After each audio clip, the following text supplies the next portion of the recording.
Immigration, a very contentious issue all around the world, but especially in the West, where immigration is one of the key drivers of population and perhaps even economic growth. Here in Canada, where I'm based, it was reported that immigration accounted for nearly 98% of population growth in 2023. We talked about this issue with Daryl Bricker on my show, CEO of Ipsos Polling. Check out that interview here.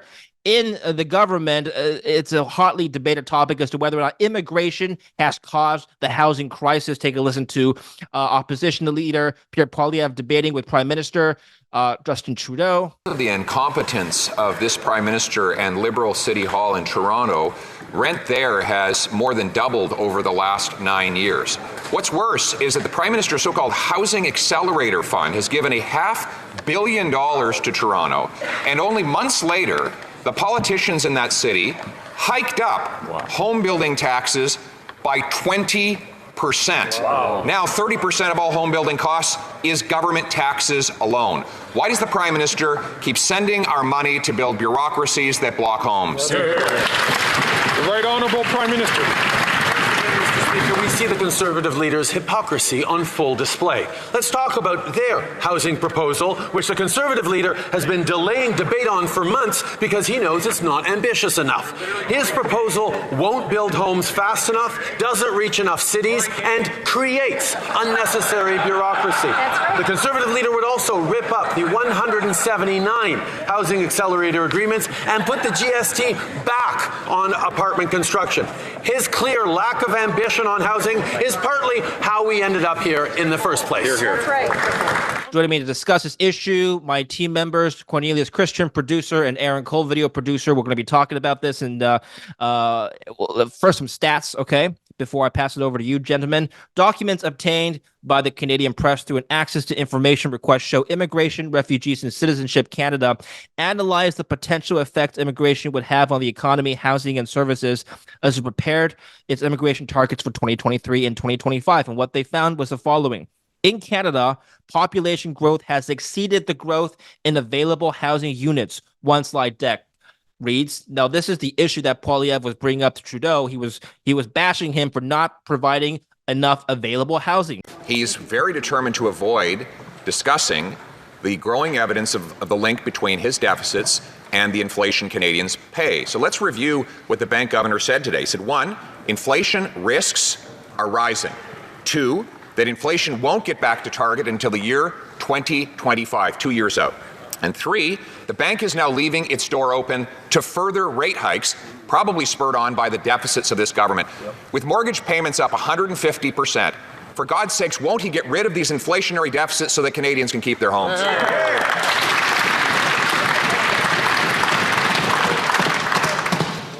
Le très honorable Premier ministre.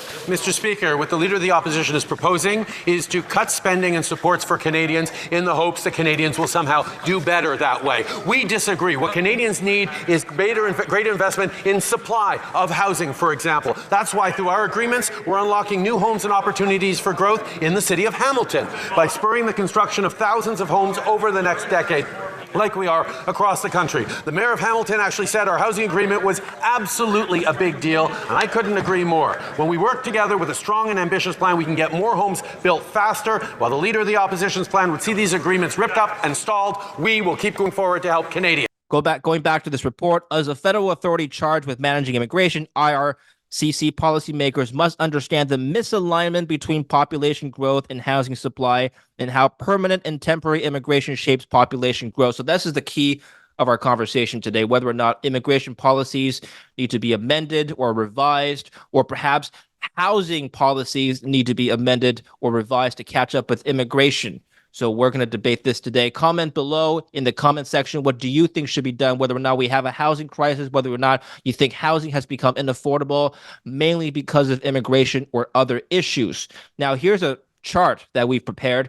The blue line shows the Canadian housing starts as an annual percentage change, and the Canada population line as an annual percentage change is the gray line. Clearly, one has not caught up with the other. I'll pass it over to you, Aaron. You've got some news for us. Most definitely. We have a lot of interesting news coming out of the immigration corridor here. So I had an article here that I want to bring up. This is something that's been happening quite a bit, and it relates to not only immigration, but what's more so going on with the international student crisis that's going on here in Canada at the moment. So right now, I'd like to pull up an article. It's a Toronto Star article, and in this Toronto Star article, it mentions that Brampton had the highest number of international students living in unsuitable housing in Canada. This is quoted by StatsCan. So for those viewers who are not familiar, Brampton is a suburb of Toronto, Ontario, here in Canada. And in the article, it mentioned that many international students live in unstable housing, StatsCan reports. Of the 14,770 international students with study permits at Brampton, in 2021, 63.3% lived in unsuitable accommodations based on the national occupancy standards. This is the highest portion of international students living in overcrowded homes in Canada. Surrey, BC, which has a similar international student population, also recorded a 61.1% of students living in unsuitable housing. And the article further goes on to mention different areas that have unsuitable housing for for the international students. So right now, I am going to show you a chart here. It mentions that Toronto, Montreal, and Vancouver are mentioned as some of the highest cities with the highest amount of students with international student permits, but they also have the highest amount of unsuitable or non-suitable housing that's available. So I thought that was pretty interesting, something that we could go ahead and discuss a little bit further. So gentlemen, what do you guys think? Well, I know that Canada has actually changed their post-graduation work permit program. So starting 1st of September 2024, international students who begin a study program that is part of a curriculum licensing arrangement will no longer be eligible for a post-graduation work permit upon graduation. So under curriculum licensing agreement, students physically attend a private college that has been licensed to deliver the curriculum of an associated public college. These programs have seen significant growth in attracting international students in recent years, though they have less oversight than public colleges, and they act as a loophole with regards to post-graduation work permit eligibility. Here's a clip of Immigration Minister Mark Miller. Take a listen. It's unacceptable that some private institutions have taken advantage of international students by operating under-resourced campuses, lacking supports for students, and charging high tuition fees, all the while significantly increasing their intake of international students. Today, I am announcing 3 principal measures. 1, a temporary 2-year cap on new international student permits. It is the latest in a series of measures to improve program integrity and set international students up for the success in order to maintain a sustainable level of temporary residence in Canada as well. To ensure that there is no further growth in the number of international students in Canada for 2024, we are setting a national application intake cap for a period of 2 years. For 2024, the cap is expected to result in approximately 364,000 approved study permits, a decrease of 35% from 2023. In the spirit of fairness, we are also allocating the cap space by province based on population, such as that some provinces will see much more significant reductions. We'll continue to work closely with those provinces and territories to put these measures into place, as they will be responsible for determining how the cap is distributed between its designated learning institutions that they have jurisdiction over. I think it's pretty clear, guys, that the government stance here has been to curtail the number of immigrants coming in through the international work visa permit loophole. They're calling it a loophole, right? So, Cornelius, you've done some analysis on this. Let's hear it. Yeah, I mean, I think with all due respect to Pierre, I think Pierre's coming at this from the wrong point of view. Pierre Poilievre, who is the opposition leader in Canada, is saying we don't have enough available housing and the government is reducing the number of overall immigrants, but I don't think it's going to be enough. Quite frankly, the Canadian Mortgage and Housing Corporation, which is a government crown corporation, which is set up to basically analyze housing and provide policy when it comes to mortgage and housing. they've done a study and they showed that for housing affordability to happen in Canada, if you want to do it just by building more homes, you have to build 500,000 new homes every year up until 2030. Currently, we're building 220,000 new homes every year. That's not enough. It's not going to happen. Wait, what's that number? Currently we're building about 220,000 new homes every year. Yeah, you see, look at this, okay? Canada's population rose by 1.27 million between January 1st, 2023 and January 1st, 2024. Like I said in the opening, StatsCan says 97.6% of that population growth was the result of immigration. So we're what? 1.2 million people increase in the population versus what? 200,000 new homes constructed? Around that much. So either we have a lot of outstanding inventory to absorb that, or there's a huge shortage. I mean, where are people living right now? Well, right now, the only way to make up that gap, which is a Herculean feat, is to, you're going to have to lower the quality or the size of the housing. You're going to either have to reduce regulatory standards for building new houses, or you're going to have to say, okay, we're going to cram everybody into condo buildings in the middle of Toronto, which is what they're doing. They're deciding to just basically, they're favoring multiplexes, they're favoring multi-use dwellings is what they're calling them. Basically, they just want to build a bunch of condos and stuff people in the condos. My contention is that why not just reduce immigration? You reduce immigration to 50,000 per year. I know that's a dramatic cut, right? Like right now we're accepting target for the government is 500,000 immigrants every year. But if you reduce it to 50,000 a year and you focus on just high-skilled immigrants and construction workers and skilled tradesmen, then you solve the entire immigration issue, you solve the housing issue, the economy grows, you're going to have a beneficial growth rate. But basically, you're suggesting a visa program like in the U.S. Yeah, I think the United States does immigration very well. I don't think we do it very well at all. Well, I don't know if the audience can agree with you there. Comment below if you think the U.S. does immigration very well. But okay, I hear your point. I hear your point, Cornelius. Aaron, do you have anything to say? So I think this touches a little bit on what Anna Wong spoke about earlier on our show. She's the chief U.S. economist at Bloomberg Intelligence.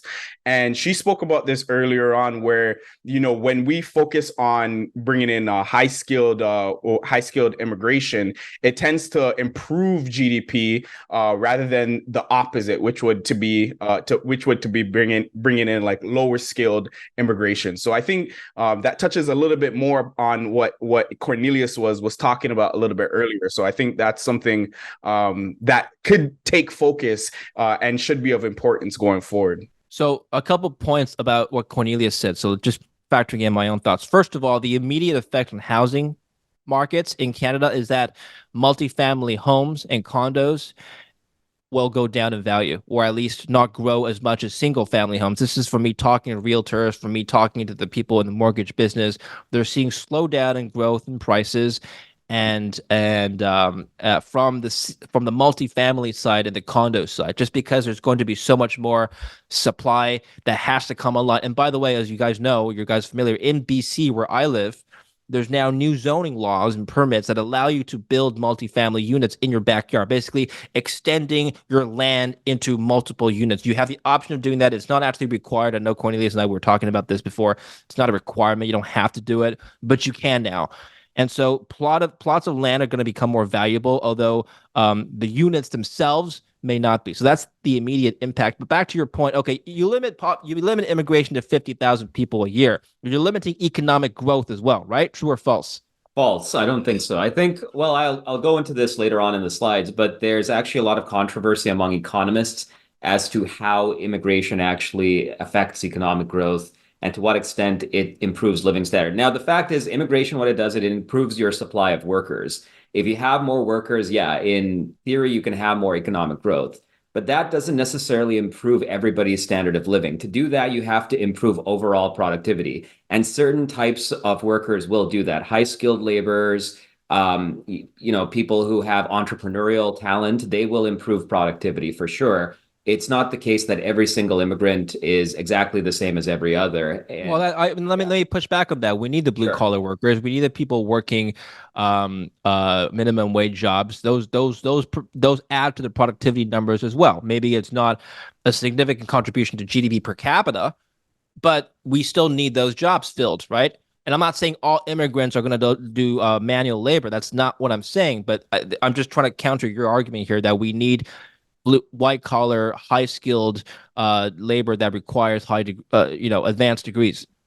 Well, the low skilled workers, that's on a case by case basis, but I will refer to something that's analogous to what you're talking about, which is this idea that we need to fill those positions at that particular wage. I would actually push back against that. I would disagree with that because the claim among advocates for immigration is that, look, we are not going to get Canadians to mop up the toilets, or we're not going to get Canadian workers to pick the berries in a farm or something of that nature.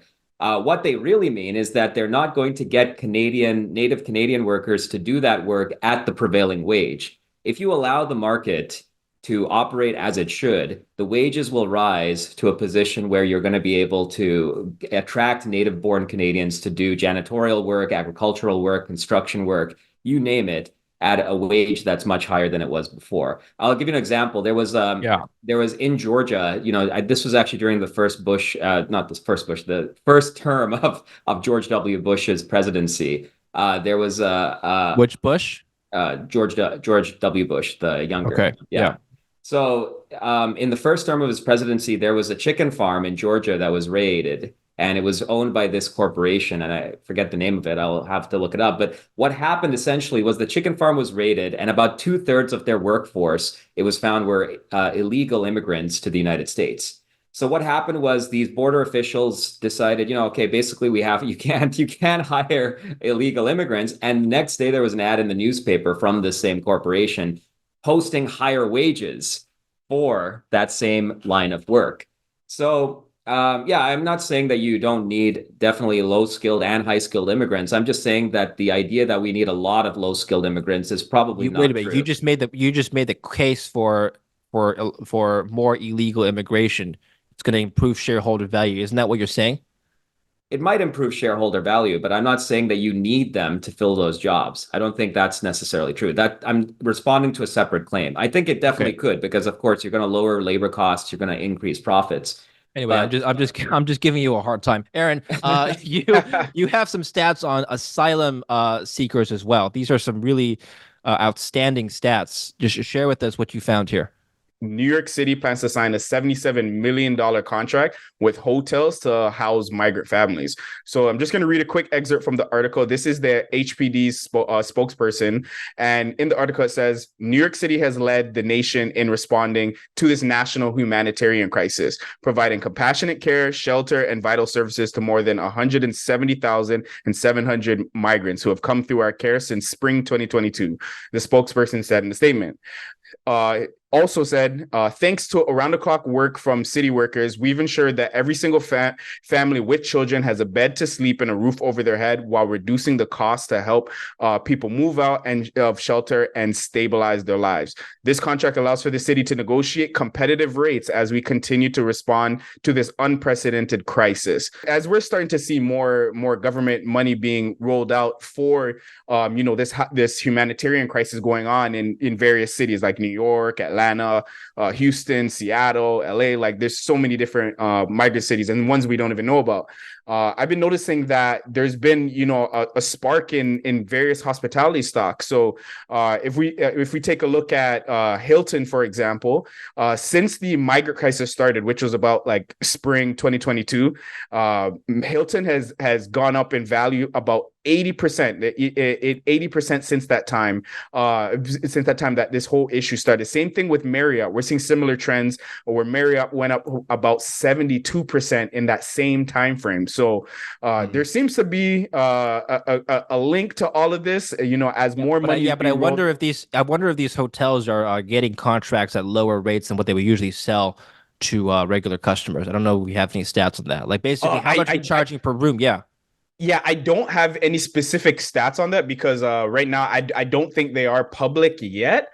However, if we're just doing it based off of their normal rates, that would explain why their earnings have been coming in higher than and also if they usual. have less of a supply of rooms, even if they're charging less for the migrants, they can charge much more for the fewer rooms they have left over. That makes a lot of sense. I mean, these hotel chains aren't stupid. They're like large corporations run by smart people. So they've probably done the math on this, and probably they're not going to make a bad deal with the government with a really negative NPV contract. So that does make sense. Anyway, sorry, I cut you off, Aaron. Continue.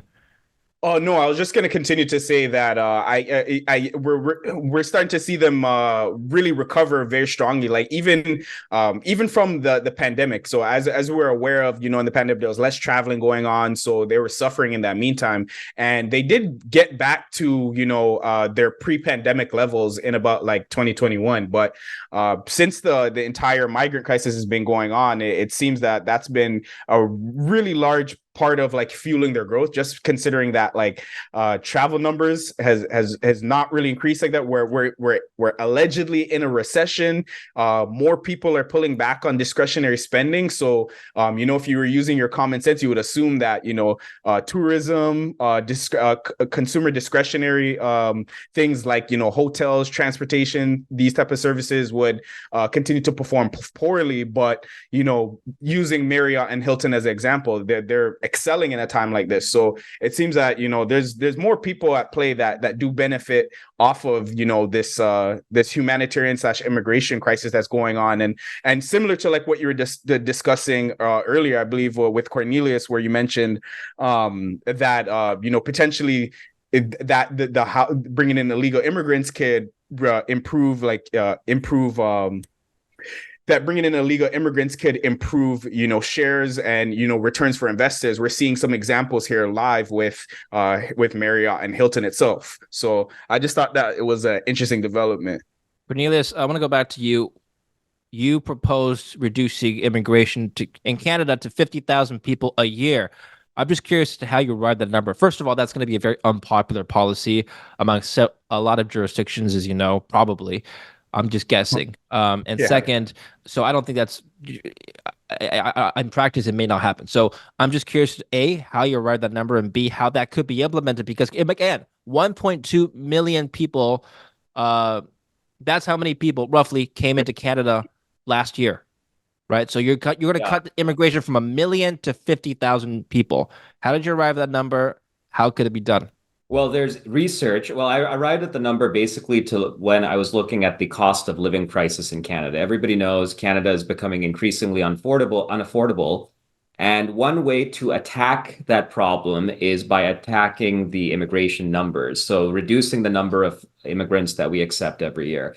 Why 50,000? Because 50,000 will have a very slight effect on cost of living while improving economic growth and therefore improving affordability.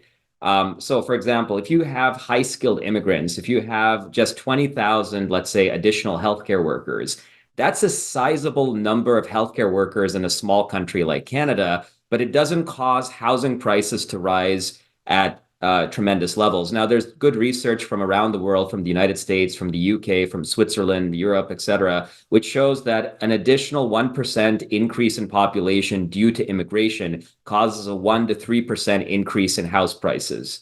So if you just lower it to 50,000, that's like 0.0125% of Canada's population already. That's going to basically cause housing prices to flatline, more or less.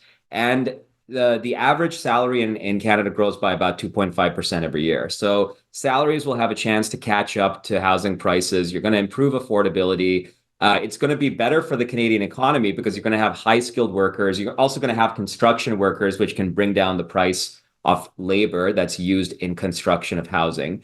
So that's basically how I arrived at that number. It's a number that is chosen for a reason. And the reason is basically that it allows for it's a low cost impact.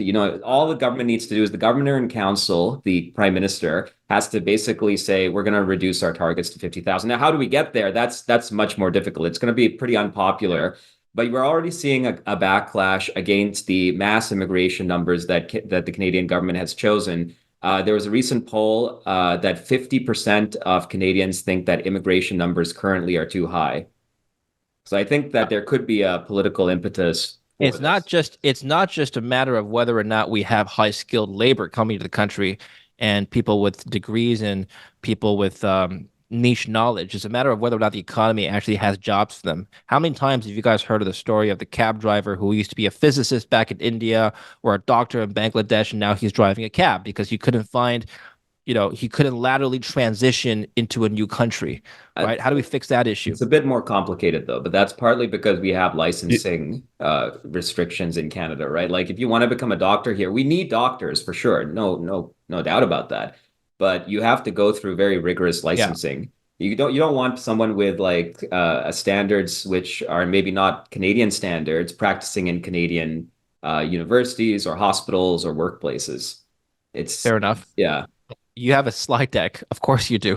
Show us your slide deck on viewers loved it. on immigration and the economy. You've done some analysis for us. I do have a quick slide deck to show you guys. All right, so we have this slide deck here. I'm just going to enter full screen. So this is basically just to put the context properly. Okay, this is a bunch of children from Europe coming into Ellis Island in the United States. Yeah, it looks like they're doing something else. Next slide, Cornelius. Okay. All right. So the motivation for this, I know you guys made fun of me to say that the U.S. has a good immigration policy. It does not have a great handle on its illegal border crossings. I will agree with that. That's become a big political hot talking point in the United States. Canada's population growth is tremendous. It's 3.2%. The last time Canada hit that level of population growth was back in 1957. And we are currently, I believe, the fastest growing in terms of population economy in the OECD. So it's pretty crazy. There is good evidence that non-permanent resident growth in Canada drives rental growth in housing. And our real GDP per capita is falling behind that of the United States. And this ties into the tremendous immigration numbers that Canada has, and I'll show you why in a minute. There's a quote that's attributed to Milton Friedman, and he said, "You can't have free immigration and a welfare state. You can't have free immigration and a welfare state. You can't allow open borders and a welfare state, because if you do that, then the people who come into your country will just want to basically exploit the welfare system. They won't be there to necessarily be productive." What does he mean by free immigration? Open borders. Okay. Open borders, yeah. There was another quote from Max Frisch, and he talked about, we wanted workers, but we got people instead. What does that mean? What that really means is it's basically a pushback against the mechanistic way we look at immigration. Immigrants are people. They're not like machines, like if a machine breaks down, you can fix it, or at worst case scenario, you can salvage it or you can throw it away. If an immigrant gets sick or, God forbid, gets injured on the job, you have to take care of them. You have a moral obligation to take care of them. So just to interject, what do you think of the policy of filtering in, work visas aside, but allowing immigrants to come in who have a certain net worth and are proving or are showing that they're willing to invest a certain amount into either hard assets like real estate in the local economy or local businesses? Basically buying an immigration visa. How do you feel about that? I think that should be incentivized. I think that, okay. Yeah, it's a good idea. Immigrants, ideally, you want them to bring in either skills or assets into the country. And so I would agree with that, yeah, because it builds the capital stock. And I'll explain why that's good, because it can, if you don't do that kind of incentivization, it can lead to a population trap. It's basically foreign direct investment. Yeah, right. and actually, a lot of countries have what's called golden visa programs, where you basically buy citizenship or residency, right? So I have basically just three things to go over. Number one, does immigration cause economic growth? Then we're going to look at the effect of immigration on wages and housing, and then we're going to look finally at immigration and the stock market. So we're going to look at how it affects asset prices. So this is basically how Americans are thinking about immigration and the national economic effects of it and the local economic effects of it. They're not too sure about whether immigration has a positive or a negative effect on local or national economies. And to be fair, neither do economists. Economic theory suggests that immigration would increase economic growth because it boosts the number of workers. But we don't really know what would happen to the standard of living. You could have more workers, but if your income doesn't increase at the same rate or higher, you could basically have a decline in your standard of living. So income per capita, according to the theory, says that it will be reduced if immigration is sustained at large levels. So that's basically it. And you can run into something called a population trap. If you don't have the capital stuff, you don't have the infrastructure, if you don't have the healthcare, the education to sustain large amounts of immigrants, and you don't have the savings to boost infrastructure and immigration, education and all of these other things, then you're going to have a reduction in. I'm just going to, yeah. So what was America's infrastructure in the early 1900s when all the immigrants from Europe came over with nothing except their backs and their clothes and no money, and they basically built the foundation of the country, right? Yeah. Arguably, the infrastructure wasn't in place for. There wasn't sufficient housing. There wasn't sufficient healthcare services, right? I'm not arguing for reverting back to pre World War I America. I'm just saying that importing talent fixes that issue in itself. But the idea is that the immigrants build the infrastructure, right? Yeah, they can, definitely. What I'm talking about now is, like a time when you have very little infrastructure and a bunch of immigrants come into there. It's very different from a time where you have already existent infrastructure with a large capital stock. And that's called a migrant crisis. Yeah, the latter is called a migrant crisis in the sense that now we have publicly funded healthcare. We didn't have that before. Now we have publicly funded pensions. We have a vast growth in the size of government. And it kind of goes back to what, Milton Friedman was saying. You can't have open borders and a welfare state because you're going to put stress on the welfare state and stress on the infrastructure that backs that welfare state if you have unsustainable numbers of immigrants. And in Canada, we even have a report from the National Bank, which is one of the biggest banks in Canada. Canada's caught in a population trap. So that's what they said. It's basically we're getting to that point where more immigration is leading to a reduction in standard of living. And what economists do agree upon is that we don't really know whether immigration causes economic growth or not. What we can say for sure is that high-skilled immigration typically causes economic growth. It causes a boost in productivity for all workers. How does immigration reduce our standard of living? Exactly. Well, it's very simple. If you don't have infrastructure, if you don't have, let's say, the number of healthcare workers, if you don't have the roads, if you don't have the facilities that you are able to sustain large immigration inflows, then every additional person is going to put stress on those infrastructures, on those public services, and then the standard of living is going to reduce for the average person. Well, you're just making a case for a demand for more jobs.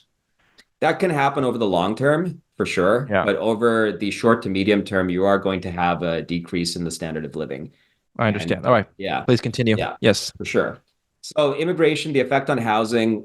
Canada's house prices are insane. This is from The Economist. You can see Canada on that index. It way outpaces its G7. Yeah, I'm going to preface that by saying there's a lot of factors that go into that. It's not just from immigration, right? Yeah, there is, and the whole debate as to whether or not that really is just money laundering from other countries. Yeah, and we had Jim Thorne on, and he talked about that briefly, right? He said that after 2008, Canadian houses were seen as safe assets, and a lot of capital flowed into Canada as a result of that.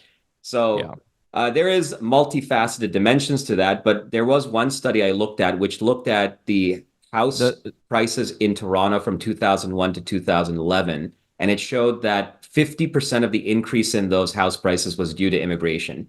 Sorry, I'm just going to, pause one part. Go back to your previous slide. Yeah, sure.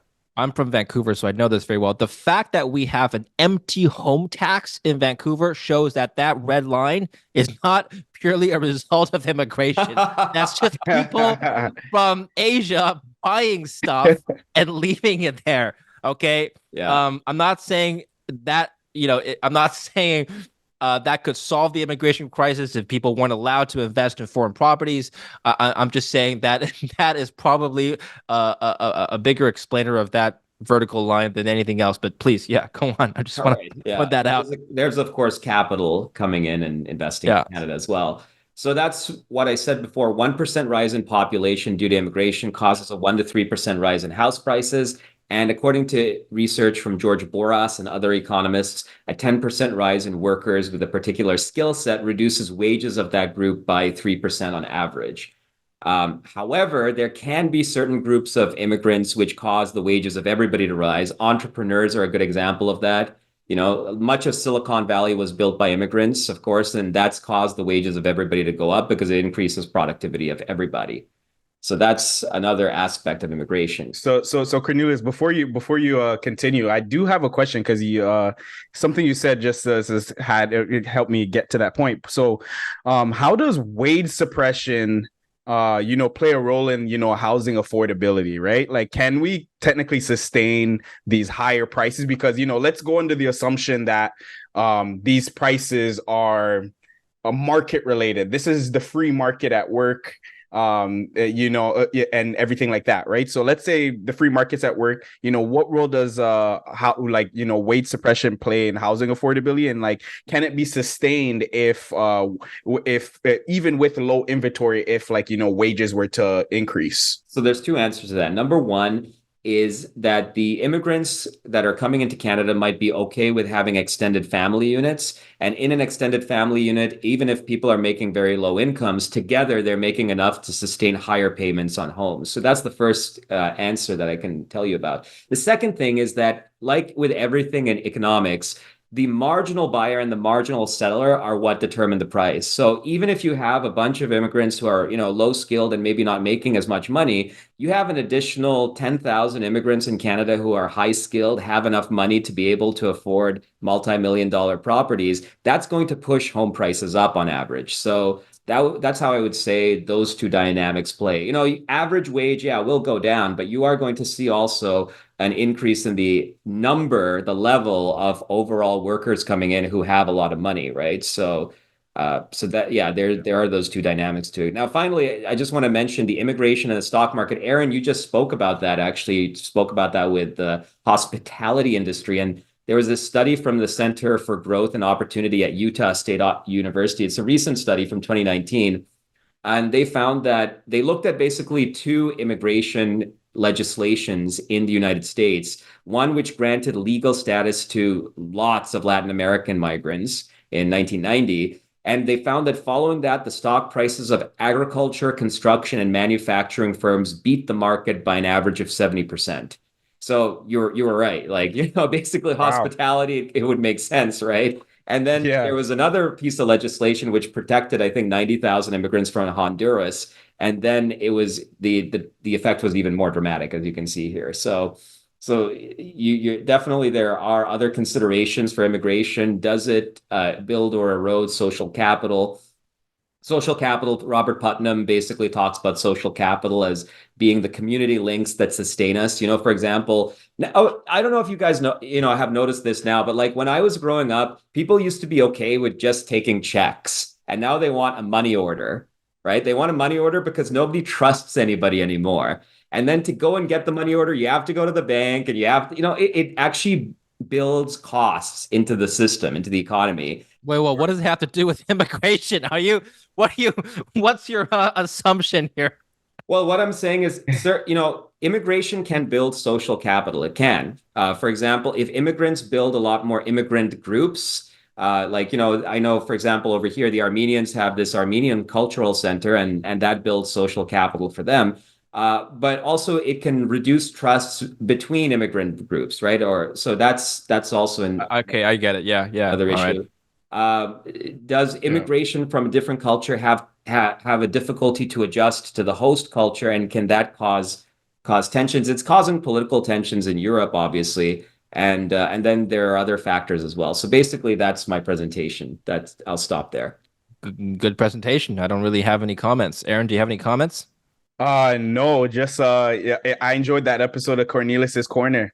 Yeah. Professor Cornelius's lecture. We should all attend Brock University now where you teach full time. Good stuff, guys. Let's end it here. Comment down below what you think we should cover next. If you have any issues that you'd like us to address or report on, we'll be back in a couple of weeks with our group. So thank you again, Cornelius and Aaron. We'll put the links to their social media pages. So check that out. Thank you very much. Take care. Thank you.